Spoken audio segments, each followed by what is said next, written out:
On the 6th of August 1945, a Boeing B-29 Superfortress bomber known as Enola Gay dropped an atomic bomb on the Japanese city of Hiroshima.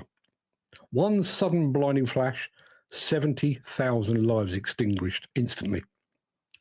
That's the way the history books record it. But what they sometimes overlook is the quiet devastation that followed, how the real destruction took on new forms in the months and years that came after. Cancer, sickness, relentless fallout that poisoned bodies and lives with unseen damage. Some people survived the bomb only to die years later from its after effects. In fact, it's estimated that more than 3 times the number of people killed in the immediate blast died as a result of the after effects. Yet their passing was largely as invisible as the radiation itself.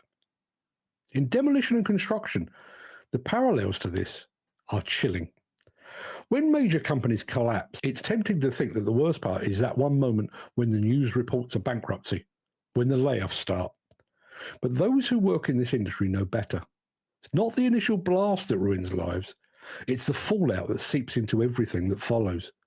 And that's the part that no one prepares for. Take Carillion or ISG, giants we all thought were untouchable and unsinkable. The day they folded, we all saw the shockwave. Contracts shredded, employees left jobless, promises broken as sites were shuttered overnight. It was like standing at ground zero of a bomb site. But what came next, the fallout, that's what haunts everyone involved.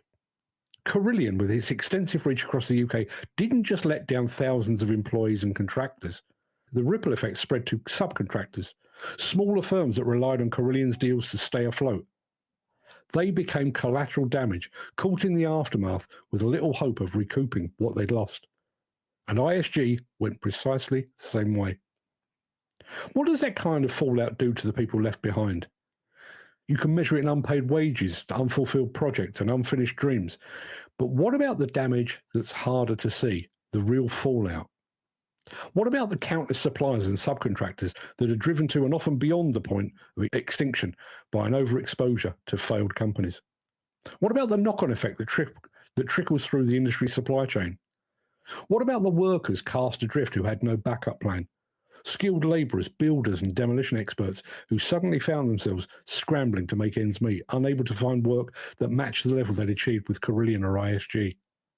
Some moved on to lower paying jobs or patched together contracts wherever they could. Others left the industry entirely, taking their expertise and decades of experience with them. And it's not just about the people on the payroll who get hit.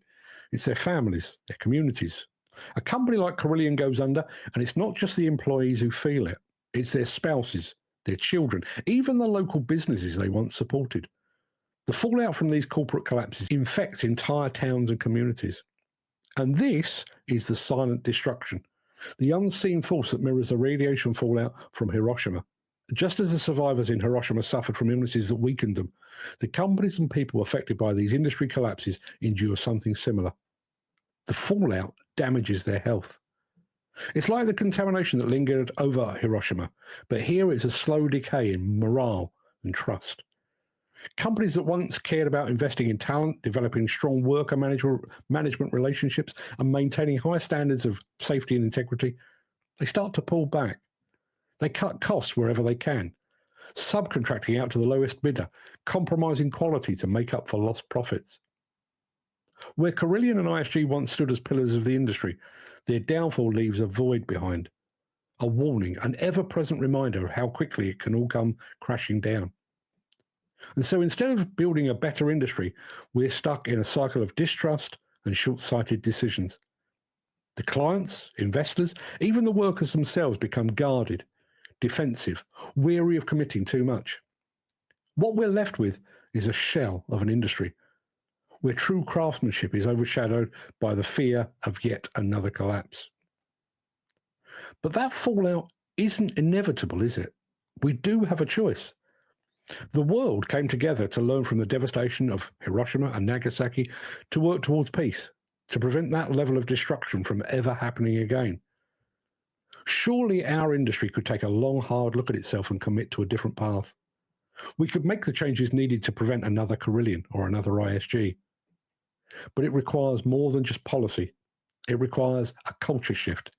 It demands that we treat workers as the backbone of this field, not as some expendable resource. It's not enough just to see the immediate destruction. We need to start recognizing what we're really dealing with. And it's an ongoing crisis, a slow bleeding of people and potential, one that we can't afford to keep ignoring. If we don't, this cycle of blast and fallout, collapse and suffering is just going to keep repeating itself.